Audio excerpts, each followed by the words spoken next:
Hariom, Namaste, very good morning everyone. Welcome again to my YouTube channel GK Law Classes. So previously we have started with the security laws, in which we have already covered the SEBI Act of 1992 in two parts. Beside that, we have also given an introduction to the security laws, where we have discussed various terms in regard to the security trading and marketing.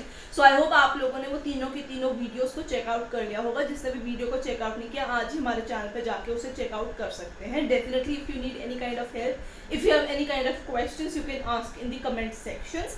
And students, I request you, जिनको ये videos या shorts पसंद आ रहे हैं तो उन्हें definitely like share कीजिएगा, और जिसने चैनल को सब्सक्राइब नहीं किया, आज ही हमारे चैनल को सब्सक्राइब कर लीजिए. तो आइए स्टार्ट करते हैं with the second security laws, क्योंकि जैसे कि मैंने आपको already first video into the introduction of the securities act में बताया था कि सिक्योरिटी लॉज में हम 3 मेजॉरिटी एक्ट को स्टडी करते हैं. सेबी एक्ट, डिपॉजिटरी एक्ट, और थर्ड एक्ट था securities contract regulation act of 1956, जिसको आज हम अपनी वीडियो में डिस्कस करेंगे. इन ऑल प्रोबेबिलिटी हम एक ही वीडियो में इसको वाइंड अप करने की कोशिश करेंगे, क्योंकि हम सिर्फ इंपॉर्टेंट सेक्शंस पे ही फोकस करेंगे. बट अगर ये वीडियो में हम डेफिनेटली कवर नहीं कर पाएंगे तो हम 2.0 यानी पार्ट 2 भी लेके आएंगे SCR एक्ट का. तो आप लोगों को दोनों एक्ट को डेफिनेटली स्टडी करना है, क्योंकि आगे चल के सेबी का एग्जाम भी आएगा और IFSC फेज 2 भी आएगा. दोनों में ही सिक्योरिटी लॉज एक इंपॉर्टेंट एस्पेक्ट प्ले करते हैं. तो आइए स्टार्ट करते हैं with securities contract regulation act of 1956. So from the particular name of the act, regulation word का मतलब है it gives an authority to the central government upon whom the securities exchange. तो आपको पता है दो तरीके के सिक्योरिटीज एक्सचेंज इंडिया के अंदर चलते हैं. एक है बॉम्बे स्टॉक एक्सचेंज, एक है national stock exchange market. NSE and BSE दो ही चलते हैं. तो इनको रेगुलेट करने का अधिकार, इनको रेगुलराइज करने का अधिकार, इनके अंदर ट्रेडिंग करने का अधिकार, उसकी जो डायरेक्ट इनडायरेक्ट जो जुरिस्डिक्शन है of recognizing the stock exchange, of giving them the power to trade in the security markets, of having a regulation upon that trading which is done in the security markets. ये सारा अधिकार central government का होता है. यहाँ पे state government का कुछ भी लेना देना नहीं होता है. And this particular act gives a power, a jurisdiction to the central government for what? For having a jurisdiction upon those two stock exchange for the contracts that is done, for the security trading that is done into the stock exchange, for the listing of securities in the stock exchange. इन सब की jurisdiction, मतलब jurisdiction यहाँ पे माने हैं regularisation करने का अधिकार जो है वो सेंट्रल गवर्नमेंट के पास होता है. So it provides a kind of direct indirect control on all the aspects of security trading and the running of stock exchange to whom? To the central government, in order to prevent undesirable transaction in securities into those stock exchange. तो student मैंने सामने board पे भी लिखा हुआ है इसका main M जो मैं आपको बताने की कोशिश कर रही हूँ. सारा कंट्रोल सेंट्रल गवर्नमेंट का ही यहाँ पे रहेगा. ये particular act basically it gives a condition for recognition of a stock exchange complying with the condition prescribe by the central government. यानी कि आम भाषा में बात करें तो ये एक्ट के तहत अगर आपने स्टॉक एक्सचेंज कोई भी सरकार ने इंट्रोड्यूस करना मार्केट के अंदर, तो उसकी रिकॉग्निशन, उसकी डीम्यूचुअलाइजेशन, उसकी सेग्रीगेशन, ये सारे अधिकार जो रेगुलेशंस है, रूल्स है, वो इस एक्ट के नीचे क्रिएट किए जाते हैं in pertaining to your stock exchange recognition. So it recognizes the stock exchange, it gives the power to the central government for making sure the security trading done, the contracts in securities are done in order to prevent an undesirable transaction into the market. So stock exchange की regulation, उनकी recognition, plus उसके अंदर जो trading हो रही है, contracts हो रही है, वो प्रॉपर तरीके से मेंटेन हो, उन सब के रूल्स एंड रेगुलेशन आपको इस पर्टिकुलर एक्ट के अंदर दिखाई देंगे. तो आइए स्टूडेंट स्टार्ट करते हैं with this particular act. So I hope अभी आपको फॉर नाउ जो है इसका एम समझ में आ गया. आप इसे डेफिनेटली पेन डाउन कीजिएगा, ताकि अगर आपको छोटे छोटे क्रक्स पता होगा तो आप एक्ट को जल्दी ही रिवाइज कर पाएंगे. Right. So if you have any kind of doubt, आप नीचे कमेंट सेक्शन में लिख सकते हैं. ठीक है. अगर आपको लगे मेरे को कोई पॉइंट समझ में नहीं आया तो भी आप लिख सकते हैं यहाँ पे, तो मैं डेफिनेटली हेल्प करूंगी. So basically regularisation,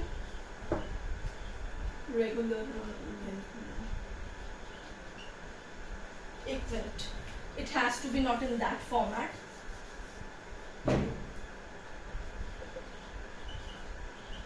regulation of stock exchange, right? recognition मतलब ये सरकार द्वारा प्रमाणित है स्टॉक एक्सचेंज, इधर ही ट्रेडिंग होगी. स्टॉक एक्सचेंज फिर ये आपको रेगुलराइज करेगा, regulation of for trading in securities. तो इन तीनों के ही रिगार्डिंग जो आपके रूल रेगुलेशन है वो ये एक्ट आपको प्रोवाइड कराएगा। तो इसका इस एक्ट के तहत क्या इनका मेन मोटिव रहेगा, एक तो उन स्टॉक एक्सचेंज को रेगुलेट करना, उन्हें रिकॉग्नाइज करना, प्लस जहां वहां पे ट्रेडिंग है वहां पे अनडिजायरेबल ट्रांजैक्शन ना हो सिक्योरिटीज के अंदर, स्टॉक एक्सचेंज के अंदर कॉन्ट्रैक्ट्स ठीक तरीके से बने, ये उसके रिगार्डिंग भी आपको रूल्स एंड रेगुलेशन ये पर्टिकुलर एक्ट प्रोवाइड कराएगा। तो मैंने आपको स्पेसिफिकली तीनों चीजें लिख के दे दी है ताकि अगर मेरे बोलने से आपको कोई कंफ्यूजन क्रिएट होती है तो आप पेन डाउन यहां से कर सकते हैं डेफिनेटली, ठीक है।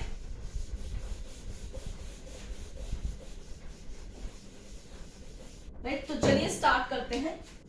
टोटल इस एक्ट के टोटल 31 सेक्शंस रहेंगे, जिसमें सबसे इंपॉर्टेंट डेफिनेशन का सेक्शन रहेगा, क्योंकि उसमें कुछ ऐसे वर्ड्स के बारे में बात की गई है जिसकी अगर क्लैरिटी नहीं होगी तो आप एक्ट को नहीं समझ पाएंगे, बाकी सब सीधा डायरेक्ट रहेगा। So direct control securities market का किसके पास होगा, सेंट्रल गवर्नमेंट के पास। उन्होंने ही रूल्स एंड रेगुलेशन जो है वो बनाने हैं सारे, उन्होंने ही रिकॉग्निशन स्टॉक एक्सचेंज को ग्रांट करनी है, ठीक है। It extends to whole of India, तो ये पूरा एक्ट पूरे भारत में लागू होता है, ठीक है। इस टाइम पे कैलकाटा स्टॉक एक्सचेंज भी था, अब आपने रिसेंट न्यूज सुने होगी कि वो बंद भी होने वाला है, तो ये चीज आपको ध्यान में रखनी होगी। कौन से दो हमारे पास स्टॉक एक्सचेंज इस टाइम पे है इंडिया के अंदर, जिसके बारे में आए दिन आप न्यूज में भी सुनते होंगे, NSE।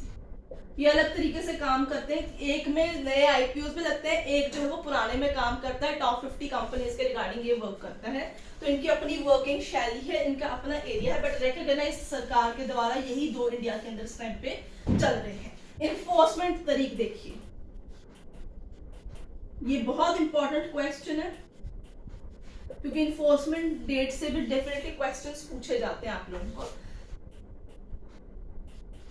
16th of February 1957, तो ये डेट आपको याद रखनी होगी, इट इज एन इम्पोर्टेंट।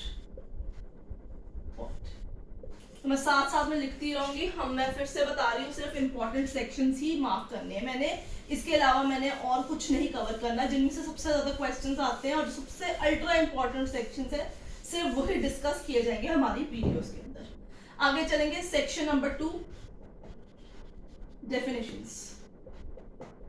कहीं पे अगर आपको लगता है कि हैंड राइटिंग में कुछ इशू आ रहा है, you could not understand the word या आपको लैंग्वेज में कुछ बैरियर फील कर रहा है, तो आप डेफिनेटली मुझे बता सकते हैं, ठीक है। इसमें जो है आपको 2-3 इंपॉर्टेंट डेफिनेशंस जो है वो कवर करनी है।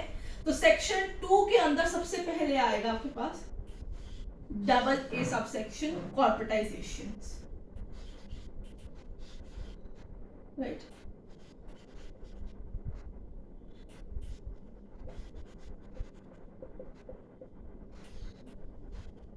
तो ये बड़ा ही इंपॉर्टेंट सेक्शन है, इसमें से भी क्वेश्चन आते हैं, क्योंकि इसमें जो वर्ड ए और B 7 सेक्शंस में मैं आपको बताऊंगी, इसी से के अकॉर्डिंगली आप इस पर्टिकुलर ऐप को अंडरस्टैंड कर सकते हैं, अदरवाइज आपको ये प्रॉपर नहीं समझ में आएगा। सो कॉर्पोरेटाइजेशन का मतलब क्या यहाँ पे उन्होंने लिखा है, यहाँ पे ये लिखते हैं, the succession of a recognised stock exchange by another stock exchange for the purpose of assisting, regulating और कंट्रोलिंग द बिजनेस। तो ये बेसिकली बात करते हैं कि 1957 से पहले, ठीक है, बिफोर 1957, ठीक है, और अदरवाइज अगर बाद में भी बनती है। सो यहां पे बात की जाती है, कॉर्पोरेटाइजेशन का मतलब होता है सक्सेशन ऑफ, ठीक है, अ रिकॉग्नाइज्ड। पहले क्या था, जब सरकार ने इस एक्ट के तहत जब 2-3 जब स्टॉक एक्सचेंज को रिकॉग्नाइज किया, इससे पहले आजादी के बाद जो थे हमारे पास बहुत सारे स्टॉक एक्सचेंज थे, अहमदाबाद में भी था, गुजरात में था, कैलकाटा में था, मद्रास में भी था। तो क्या हुआ इवेंचुअली, क्या हुआ कि जो रिकॉग्नाइज्ड स्टॉक एक्सचेंजेस है बीएसई एनएसई, उन लोगों ने टेक ओवर कर लिया upon that particular early recognised stock exchange. तो उस कॉन्सेप्ट को टेकिंग ओवर को कहते हैं कॉर्पोरेटाइजेशन, जिसके तहत उन सबको उन्होंने टेक ओवर करके अपने अंदर मर्ज करा लिया और फिर इवेंचुअली जो है as an recognised stock exchange काम शुरू कर दिया। So succession of a recognised stock exchange by another stock exchange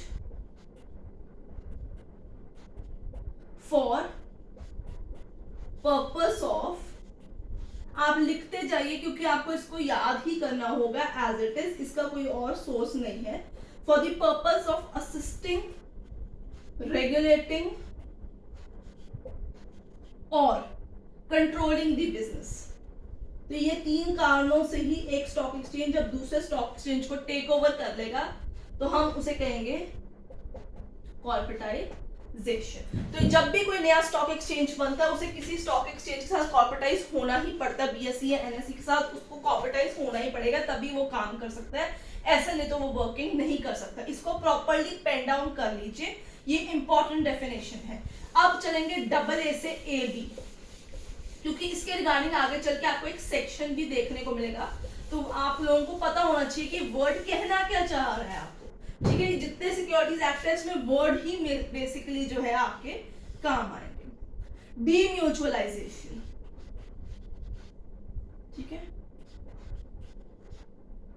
so in all probability आज हम सिर्फ डेफिनेशन एरिया ही कवर करेंगे, बाकी सब जो है वो हम अगली पार्ट 2 की वीडियो में कवर करेंगे। डीम्यूचुअलाइजेशन का मतलब होता है, अब मैं इजी वर्ड्स में आप लोगों के लिए इसको लिखने वाली हूं, सेग्रीगेशन यानी separation of ownership and management, ठीक है, फ्रॉम ट्रेडिंग राइट्स, ठीक है, of members of recognised stock exchange. जहां पे वर्ड रिकॉग्नाइज्ड स्टॉक एक्सचेंज आता है आगे चल के, आप ज्यादातर अपने दिमाग में बीएसई और एनएसई को डाल के रखिए ताकि आपको इजीली समझ में आ जाए। तो ये बड़ा ही इजी फॉर्मुलेशन है, डीम्यूचुअलाइजेशन यानी ओनरशिप और मैनेजमेंट को जो बाकी आपके मेंबर्स हैं, मेंबर्स यानी जिन्होंने सिक्योरिटी मार्केट्स में आपकी कंपनी के अंदर या स्टॉक एक्सचेंज के अंदर सिक्योरिटीज खरीद के रखी है, स्टॉक होल्डर्स जो है, इनके शेयर होल्डर्स हैं, उनको और जो रिकॉग्नाइज्ड स्टॉक एक्सचेंज के मालिक या जिनके पास मैनेजमेंट है उन लोगों को सेपरेट कर देना। ठीक है, इसका मतलब ये है कि basically trading right of members यानी मालिक मेंबर नहीं बन पाएगा of the stock exchange, he has to be separate. Management और जो लोग ट्रेडिंग राइट में वर्क कर रहे हैं या जिन्होंने शेयर्स खरीदे हैं उन लोगों को अलग अलग रखना है, किसी भी तरीके से ओनरशिप मैनेजमेंट को मेंबर्स के अंदर मर्जिंग नहीं करनी। तो जब भी स्टॉक एक्सचेंज रिकॉग्नाइज की जाती है, जब भी नई स्टॉक एक्सचेंज क्रिएट की जाती है, सबसे पहले यही मेक श्योर किया जाता है कि वो स्टॉक एक्सचेंज के जिनके पास ओनरशिप मैनेजमेंट के राइट है उनको सेपरेट कर दिया जाए, आगे जिनके पास ट्रेडिंग राइट है जो मेंबर्स है उनको सेपरेट कर दिया जाए, ताकि दोनों एक दूसरे के अंदर जो है मिक्सअप ना हो। This is an important aspect. फिर चलते हैं अगली डेफिनेशन के अंदर।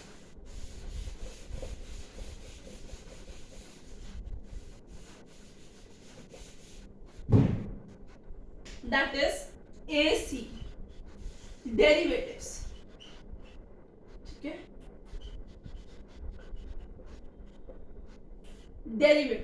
डेरिवेटिव होता है a security derived from debt instrument, shares, loan, secured और unsecured. So a security,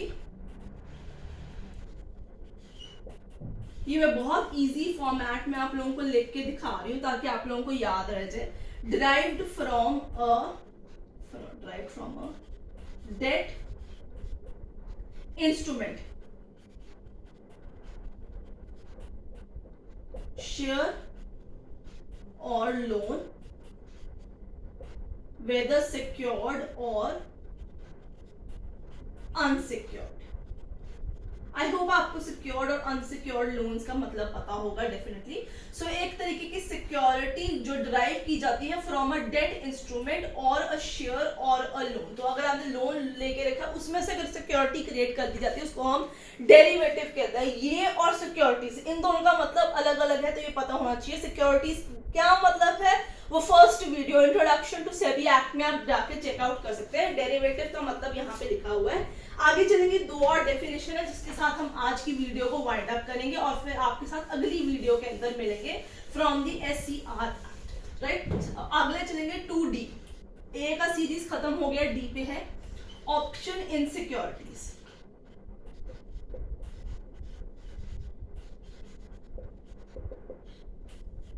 Right? So a contract for the purchase or sale of right to buy sell security in futures. Option in securities ये है कि a contract to purchase securities in future. अभी at a time नहीं खरीदेंगे, बाद में खरीदेंगे। तो एक कॉन्ट्रैक्ट टू सेल हुआ है, कॉन्ट्रैक्ट टू बाय हुआ है, यहाँ पे कॉन्ट्रैक्ट टू बाय होके रखा है। सिक्योरिटीज इन फ्यूचर, उसको ऑप्शन इन सिक्योरिटीज कहा जाता है। अब आगे चलेंगे। अब यहाँ पे इन्होंने फिर से सिक्योरिटीज का मतलब समझा दिया है, तो अगर आप वहां तक नहीं पहुंचे तो आप यहाँ पे भी समझ सकते हैं। सिक्योरिटीज का मतलब 2H securities, right students? So security is an inclusive definition. It does not means but it includes in itself shares, right, scripts, stocks, bonds, debentures, derivatives भी इन्हीं में आ जाता है। ये एक बहुत बड़ा वर्ड है, ठीक है, बट अगर उनको डिफरेंशिएट करना है तो आप इस तरीके से कर सकते हैं।